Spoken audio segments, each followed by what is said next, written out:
have we gone down so far down this path of reconciliation, canceling, if you want to call it, correcting, that we are fundamentally trying to make people something that they are not? You know, here's an example. One of my fave topics, okay? Men. Men. I've talked about this before, how men are innately sexual beings. I mean, as are women, you guys know, but men are sexual beings. I mean, think about it on a primal level, right? Think about when we're younger, guys. I know this sounds creepy. Little boys have wet dreams. Okay, little girls do not. Unless I missed out on something major. Okay, in which case, please inform me. That is what they do. They like go on the hunt, right? They're going to look at you and they're going to see your tits and your ass and they're going to objectify you. Sorry to make you shook on this Tuesday morning. Good afternoon, good evening, good morning. With this breaking news wake-up call, men are going to try to get with you. They're going to objectify you. It is like a chip in their brain, okay? Since conception. Sorry, we're doing the sex ed thing today. That they cannot help. I mean, even if you are a woke person listening to the show, you're already having a seizure because woke people hate biology. But even like, think of the line in Bridesmaids, right? Where she jokes, she's like, she has a teenage son and she's like, I cracked his blanket in half, like from the jizz. Yeah. They would never make that joke about a teenage girl. So, any woke person is going to be like, no, teen girls are just as sexual. Sure. Yes, of course. Like as a teen girl, right? Like getting aroused and like that first kiss and that whole thing. But it's the running joke, especially teenage boys. Like they would literally have sex with a bush. I'm not even using a pun, like an actual bush. It is all teenage boys think about sex 24/7. Women, we're just not fundamentally built that way. Now let's like take it to the red carpet, for example, right? Like my world. I've seen and been on so many red carpets. And you know what else I have seen? You know what I've seen on there? I've seen so many females, even woke ones, right? Who like claim all of this shit that's like men and women are the exact same. In fact, there is no difference between them and we are all the same. Like they will be out there dressed literally in pasties sometimes, like the most sexual, like pasties and a thong and some like sheer thing on top of it. Meanwhile, dudes are in a tux. I don't see them twerking in thongs on the red carpet, right? To be sexual. Why? Why is that? Is it because it's just this construct that the patriarchy created where women need to like look all sexual and men not? I don't think so. Maybe it's just the way we are. Oh, did you ever think of that? Like the way that we look at ourselves and the world. Women on some level, we want to feel sexy. We know we're going to be looked at a certain way and want to present ourselves a certain way. Hence the occasional pasties or the thong, whatever it may be. Men, if we saw them like that on a carpet, like we find their tux sexy. We like that. They're not over here in a thong. We would literally be throwing up on ourselves and on them. Like, no, dude, I liked the tux. I liked your ass view in the tux, right? We know that they're going to look at us and like be visual and look at us in that way. Us, yes, but it's not quite the same. Now, I know this. And I'm a strong ass bitch, okay? I'm the first person. I don't take crap from anybody, especially not men. I'm the first person to put a guy in his place. If I'm getting unwanted attention, I'm the first person to be like, get back to the circus convention, bozo. I want nothing to do with you. And on the way, make me a sandwich, okay? But now we're in this climate of, like I said, this reconciliation. And it's like, no, you can't. You can't be that. You can't be that. You can't fundamentally have the things that make your brains, albeit little pea brains, boys. Sorry, ours are just bigger and cooler. No, I'm just kidding. I love you. That make your brains tick. Okay. I mean, really think about this. Now, I know that we are in this age of Me Too, and you know that I have supported it, okay? As an entertainment journalist, I've talked to celebrities about it. I've talked to R. Kelly survivors about it. But the problem is now we think that every little glance, every look, every come on is automatically sexual assault, right? You know, the saying, the society, chill. It has zero. It has zero chill, zero of it, which is why people, what, almost 20 something years after the show premiered, have gone after and mocked the iconic series Entourage, right? Because people say it portrays men being men, you know, boys will be boys, objectifying girls, being misogynistic, just being simply on the hunt, right? Using their celebrity status to do this. And let me tell you, too, was the show a little misogynistic? Sure. Would I change it? Would I make it go away? Would I cancel it? Hell no. Abso-effing-lutely not. Okay? No. Let me tell you a little bit about my journey with Entourage. So I was living in New York City and I started binging it hard before I moved to LA. And it got me really psyched to move there because I really got to see the town through the eyes of a celebrity. Now, for those of you who don't know, which get your life right and tight, go binge it now. I don't even mind if you have to pause this. Go ahead. We will pick up later. Okay. No harm, no foul. So the show, the executive producer is Mark Wahlberg, and it's kind of based on his rise to fame in Hollywood and his clique, his boys, his entourage around him, right? And his rise to fame and getting the recognition and the girls and the crazy ass agent played by Jeremy Piven brilliantly. He is my savage king. Okay. There was something so like raw about it because it showed you how dudes really talk, especially in Hollywood, what goes on behind the scenes. Now, me, I'm kind of like, you know, wide-eyed, naive little Taylor about to go out to Hollywood, you know, had never lived there. I'm a New England gal. So I was like, what is going on here? And I watched it kind of to get in the mind of a celebrity. If I was ever a little nervous about talking to celebs, the show kind of put me at ease because I was like, oh, okay, this is really what they think. Like they're just relaxed or they're whatever about it, or to them it's a job, or to them they don't really care, you know? And it also got me so hyped. It got me so excited to go there. No joke, right? But now you have people trying to frame it as this like frat party on steroids. Again, however many years later, okay? You have HBO giving it the cold shoulder, which we know because the creator, his name is Doug Ellen, has put them on blasty blast. And I love a blast off moment because, you know, I am the first person to call out the establishment or big tech or a traditional media outlet. Like, go ahead, guys. Missiles aligned, right? So I loved the show and so many people love the show. And beyond just them getting girls, sure, that's a part of it.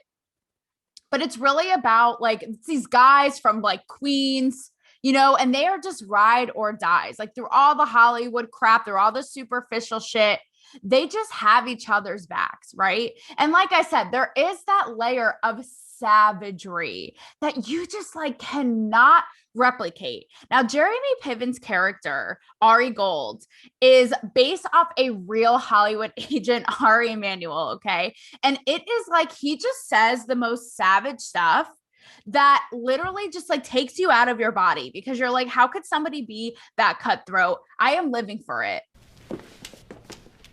You're fired. And in case your ears are fucked, get the fuck out! And the next person I see juggling, tap dancing, or baton twirling, or doing any other circus-like tricks will join him, all right? One strike policy applies. Now get back to work. God damn, that felt good. I am living for it. Like, I understand the world of Jesus because I left my body and I just came back. It is that amazing, right? And yet, you know, people can't handle it today. They can't handle it today. And are we surprised? I mean, are we surprised, right? And that was something that was like so like pure about it. It's like, this is how dudes really talked. And again, it's like we aren't allowing that today. And that's where it's like, as a woman, it's fun. Like, I know so many women who are huge fans of the shows because we don't think like guys. So it's kind of a fun adventure to get in their brains and see how they really think because we don't think the same. That's the reality. And let me just say, too, okay, I would never excuse shitty behavior from dudes. Dudes, if you're listening, knock, knock, okay? Mrs. Rogers is here, but like the savage kind. If you're giving unwanted advances, no means no, bitch. Okay. I'm never going to excuse shitty frat boy broy behavior. I'm not. But there is something about dudes being dudes that I love about this show, that primal thing, right? I mean, can we appreciate guys being guys at all? Or these days, no, we're not allowed. We're not allowed again because it's so extreme that a guy being a guy suddenly means that he is going to assault you. Extremes. So here's what's happening. Here's what's popping. Okay. Recently, Yahoo interviewed the Entourage creator. And here's a little bit about what he said about how psycho overly PC that we become. He said, I resent it tremendously. Wave of righteous PC culture. Nobody says that about The Sopranos, where they murder people. That maybe we should readdress whether murdering people on TV is okay, right? Because, like I said, people have gone off after Entourage in recent years, okay? Uptight people. I don't want to sound obnoxious or that I'm looking at Entourage as high art, but it was a pretty accurate portrayal of how people acted at that time in Hollywood. I think there's an overcorrection that has happened. And hopefully we'll get to a place.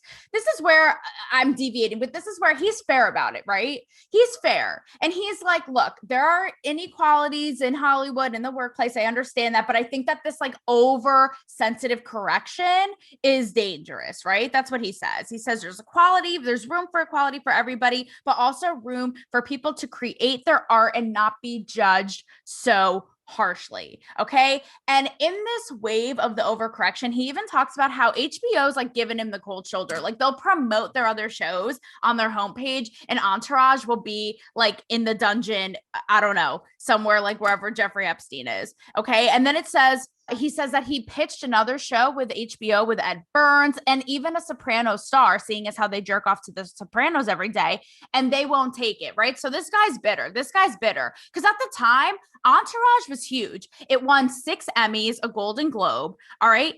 It was huge. And now even HBO's gone woke. And like I said in my Marvel app, woke makes you go broke, people. Okay. And so I am like pumped to hear him say this. I'm like, don't cave, Mr. Doug. Don't do it. You know, between the portrayal of like being immersed in like that glamour larger than life Hollywood and bros being brochure. Iconic. Iconic. Don't cave. Don't you dare. Okay. Don't you dare.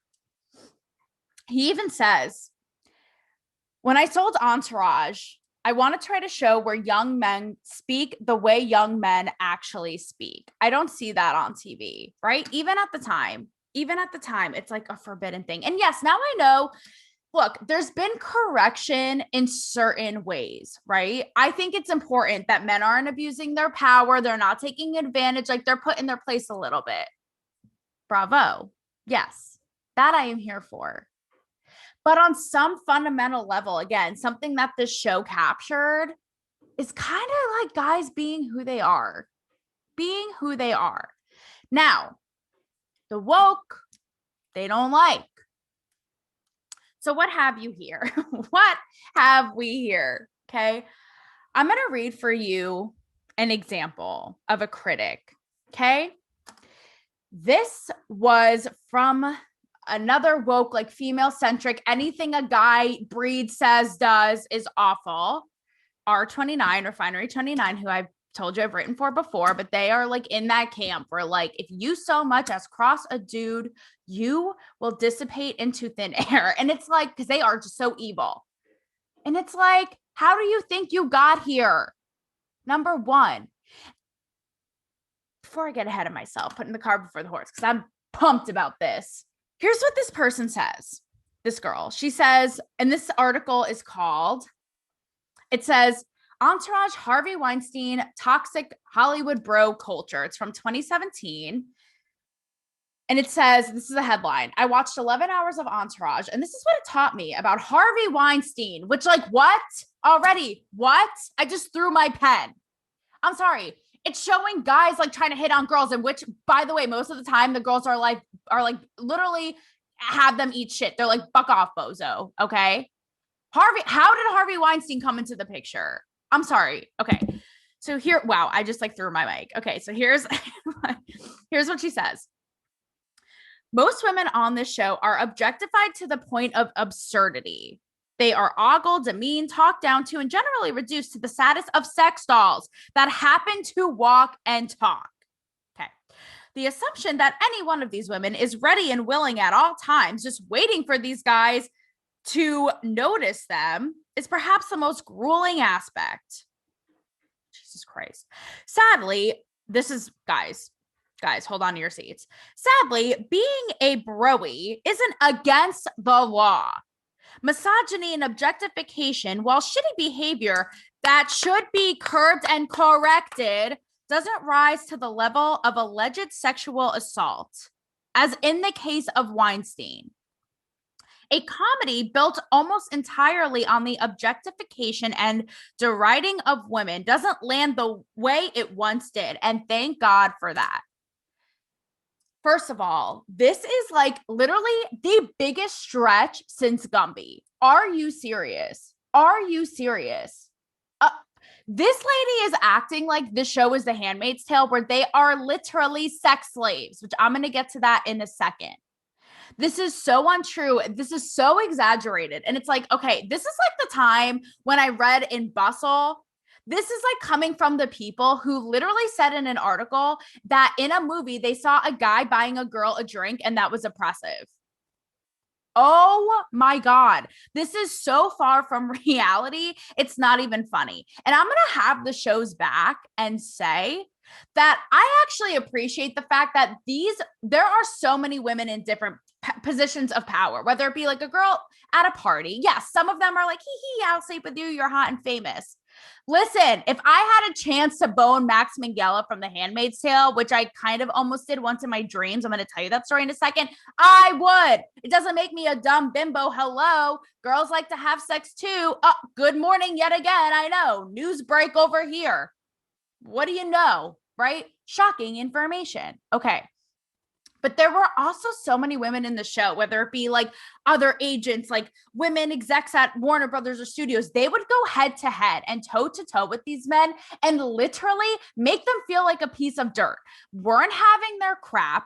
And so things like this just completely override that, undervalue that. And he even says, this guy who created the show, he says how rare it was to see a woman at that time. This is 2004 when it premiered, okay? Who could stand up and look a man in the face, do the things that they were doing. I feel very proud of that. The execs at HBO who were female executives were also very proud of that. And I see why. Because while the men are super savage, the women like bring the heat. And I have been, like I said, I have been a red carpet reporter on the sidelines as Me Too unfolded. I saw celebrities telling their stories. I saw victims of celebrities telling their stories. I've been such an advocate for that. And I think that it's done a lot, like I said, to help women, to protect them from bad men. Like there are bad women, just like there are bad men, okay? But like I said, now we are in this sweep where every single guy is automatically Harvey Weinstein. And it's like, are you serious? Take a step back, sister, and just think. And it also makes me wonder, like, what is this male bashing getting accomplished? Like, I'm literally thinking down to the people and the women who write these articles. Is it helping you, like, feel better? Because we need men. On a scientific Bill Nye the Science Guy level, we need them to continue the human race, number one, okay? But also, like, if you're a straight woman, again, to love and to cuddle at night and to have life fulfillment and babies or whatever it is you want to have. So it's like, what keeps you warm at night? I'm just wondering, because it's like, are you finding a guy that believes all this heeboo-jeeboo too? In which case, like, do you share the same thongs and underwear? Like, I'm sorry. It's just so crazy. It's just so crazy. Like, how is it helping? And this is what makes me want to get to kind of the bigger picture, right? Of this overcorrection. It's like we're trying to erase men. But and I feel like people who are listening to this are going to be like, why are you coddling them? Like, I'm not coddling the men. All right. They have their issues too. Like I said, not all of them are perfect, but they also are getting completely shit on to the point in our society. What's happening? It's like all men bad, and further, all white men bad. It's like this retaliation, and it's happening across the board, not just with men. It's happening with race, right? It's happening in the workplace. It's happening with body image, right? All of these extremes that it's like, you gotta go. And it's like, hold on, wait, what? Half the time, they're like, what the hell did I do? Let's take, for example, this it scares me because it's like, not only are we trying to erase men, but it's like this thought control. It's like, don't think how you think, sir. Think like this. Like, erase that primal thing in you that I opened the show with. Can't think like that, right? It would be like telling women, don't, your instinct to be so nurturing, don't do that. Don't do that. And it's like, oh, well, fuck me. Okay, I guess I'll just rewire my brain then. You know what I mean? And let me reiterate, a guy treating you like a sex object is cool with your consent in the bedroom. Okay. But why are we out here trying to punch every guy in the face merely for naturally thinking how they think? So let's talk about this for a second. You guys know the Ben Affleck, Matthew Perry thing that has rocked the internet, respectively, these two situations. Okay. So what happened in both of these cases? Again, where it's like trying to put men on blast and correct them, right? So in both of these cases, this like hot Instagram influencer, TikTok influencer, whatever, I don't care, put up a video of Ben Affleck after they matched on Raya, which is like a celebrity Hollywood dating app that you have to apply for and stuff. I guess she matched with Ben Affleck, and then he sent her a video that was like, so and so Amanda, I don't know, whatever her name is, let's call her Amanda, why did you like block me, or why didn't you follow me, whatever. And here this girl is saying, like, it's not, putting it on the internet, like, how dare you? Was it creepy of him? Sure, again, a little chill would help you, Ben. But part of me is like, this is nothing private anymore. And the part that bugs me even more is the point she was trying to make. She's like, we have to show that these old men are being creepy with young women and it's not okay. And it's like, girl, you just baited him into doing it. How dare you? Like, this bait and switch again of like trying to almost prove a point. Matthew Perry, same thing. Matthew Perry matched, he's like 52 in his 50s, and he matched with a 19-year-old girl yet again, this like hot Instagram, this hot TikTok girl. Okay. I have like Tourette's when it comes to these social platforms because I'm like, I don't care. Not a Gen Z and proud of it, honey. So he matches with this girl, and this girl does the same thing after seeing the girl who put Ben Affleck on blast. She does the same thing. And she's like, I told him I was 19 and that he was older than my dad. And he kept like, kind of, he wasn't creepy or wasn't sexually inappropriate, but kind of kept talking to me. And I have to tell people, like, it's not okay for these old men to be creepy. And it's like, oh, okay, but how about it's not okay for you to lure him in and keep having the conversation? You could have signed out and said, bye, guy, at any moment, and you didn't. Only to put him on blast like this. It is such a shitty message. And again, like, are these guys being creepy? I mean, I don't know. I'm sure it's hard dating. I know I shit on celebs a lot. I'm sure it's hard dating as a celeb. And part of me is like, why you got to put them on blast like that? It's so uncool. How do you expect them to date anyone ever?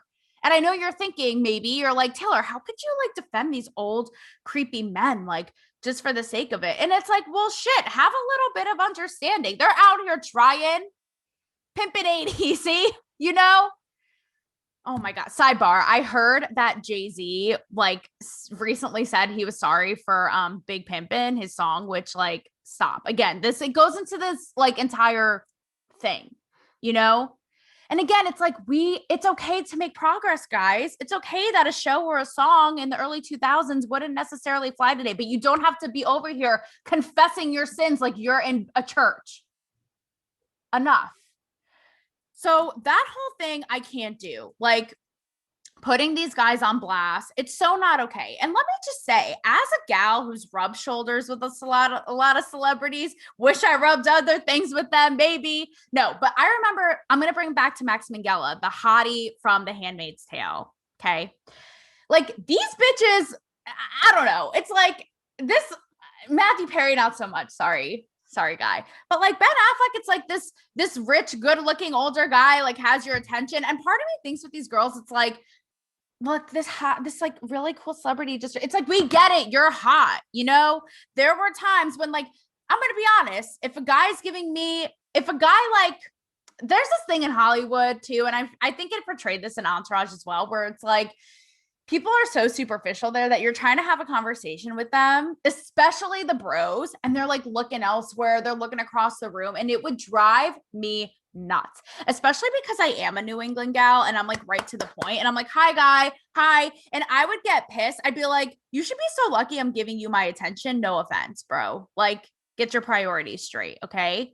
And then go make out with your broy frat boy in a minute, like, once I walk away from your ass, and you can watch my dust. Like, don't get it twisted. You're lucky I'm giving you my attention. But there were those times when I was like, the things I would do. And one of them is with Max Minghella from Handmaid's Tale. Like, he is just sexy. Okay. And he's British. Like, he's got it going on. And I met him on a carpet and we are like hitting it off. Okay. And I know there are other female reporters who have had this happen. We're like, oh my God, like, we're digging the vibe. And then at the end, they're like, okay, nice seeing you. Bye-bye. Ta-ta. And I'm like, oh, I hate my life. We were like, and I'm talking to him about his sex scene with Elizabeth Moss, and he's like laughing and he's kind of flirting with me yet again. Okay. This is like, I swear I don't only talk to celebrities about sex. Okay. Cause I said this in my last episode about Marvel when I asked Gal Gadot about her steamy romance with Chris Pine and Wonder Woman. But I did the same kind of thing with Max Minghella, because I was like, your sex scenes with Elizabeth Moss, like, they sent me to another dimension. And is it going to be turned up yet again? And he's like, no, like this coy little, like, whatever. And I'm like, kind of flirting with him. I'm like, you're a terrible liar. And we're like flirting back and forth. And then I forget what it said, but I was said something at the end, and he called me babe. He was like, this is the most fun interview I ever had. Thank you, babe. I played that recording. I was literally planning our wedding. I was like, okay, so here are the bridesmaids. The color of the dress is going to be black, like my soul. Let's fucking do this. Meanwhile, I had never seen the guy since. So my point is, okay, I like literally had this whirlwind moment in my head. And I was like, I'm in Hollywood. I could bump into him again. Like, just maybe. See, and girls try to get guys too. Maybe not as prevalent. Maybe it's not on the forefront as on our minds all the time, but we try too. Okay. So my point of this being is, like, with these girls putting these celeb guys on blast, it's like, listen, we get it. You're hot. You're hip. These cool, like, older celebs are giving you attention. But listen, honey, one day the tables might be turned. All right. And and someone will be putting you on blast or not. But either way, like, what if you were trying to get this attention of a celeb guy? They were blowing you off. Like, a little compassion, peeps, even for the creepy dudes, okay? So even, like, when you look at the media now, when you look at, like, speaking of Handmaid's Tale, this retaliation against men that I'm talking about. Now, this is nowhere near Entourage, because the women are literal sex slaves calling Refinery 29. Okay. There's a difference between a bro hitting on you when he's out with his entourage in Hollywood versus being a sex slave in The Handmaid's Tale. But regardless, this retaliation, because it's this messaging of, like, men are so bad. And it's also like, oh my God, are we all going to be single forever? Our generation, it's tragic. Okay. It's like, on some level, okay, there's a difference between getting good, positive attention from men and being a sex slave. And I almost feel like if we're castrating these dudes at every turn, eventually, if they're not already going to be like, what the F? I don't even know how to navigate right now. And it's kind of hypocritical. It's like women want it always because they complain about men. I've done it, admittedly. Like I've complained about how men have become pussies and they've become soft. And I wish that they would be just like more like take charge up front, like, babe, meet me, be ready at 7, coming to get you, and it's going to be a wild ride. Like, boom, done. Now it's like they got their tail between their legs, and we complain about that a lot, but it's like, what do you expect? They're petrified if their eyes so happen to align with yours from across the room. So what do you expect? It's like we can't have it all ways. And that is where it's like I kind of feel bad for them, because it's like we got them on the hot seat all the time. That's what's happening. This overcorrection, all men bad. And again, the thought control that I don't like, which is like, sorry, guys, you can't fundamentally think the way that you think. You have to like erase it and be an inanimate, prude object, right? Like a tree. Have no sexual feelings whatsoever, which is why they are painting Entourage as like the devil's work now. And further, all white men are bad. Listen to this quote from Kevin Feige, the head of Marvel, okay? Because I just did my Marvel ep last week from the new slate of the new movies coming out, okay? This guy has the audacity to say this about WandaVision, which is a Marvel series, and why Doctor Strange didn't appear at the end of the series. He says, some people might say, oh, it would have been so cool to see Doctor Strange, but it would have taken away from Wanda. We didn't want the end of the show to be commoditized to go to the next movie. Here's the white guy. Let me show you how power works. And it's like, dude, you are a white guy. You are a white guy. You literally look idiotic. Like, you are a white guy. And he's like, we don't want this white guy to come sweeping in here, in the end of the movie. And it's like, you are one. Hi. It's called a mirror. Look in it. I was having a conversation with an ex-boyfriend recently, and he said to me, he was like, yeah, like old white men are the worst. And I'm like, you realize you're going to be one. Your dad is one. Your uncle, your grandpa. Like, this is the point where it's just idiotic. Trying to even like them going in on their own. My ex, Kevin Feige. It's like, you guys have zero brains. Okay. Are you literally trying to make your own extinct? My God, like you are so brainwashed by like this woke propaganda that you're like, yeah, we are like the worst. Like what, in what world? So I just don't think that it's healthy. Because again, where is all this going, right? The erasure of men, us trying to, even in that, this is what really concerned me. In that Refinery 29 article, she literally says their behavior needs to be curbed and corrected. That scares me. Because it's like, do you want them to be robots? Do you want them? Guys would have sex with a watermelon if they could. Or a pie. Have you seen American Pie? Okay, case in point. Sorry, it's the truth. They are just sexual beings. It doesn't excuse bad behavior, but they are. Okay. And if like, what is this like erasing or punishing them or making them repent? Is that helping our relationship with them as women? Is it helping them like feel better about themselves? Is it making them like want to treat women with more respect?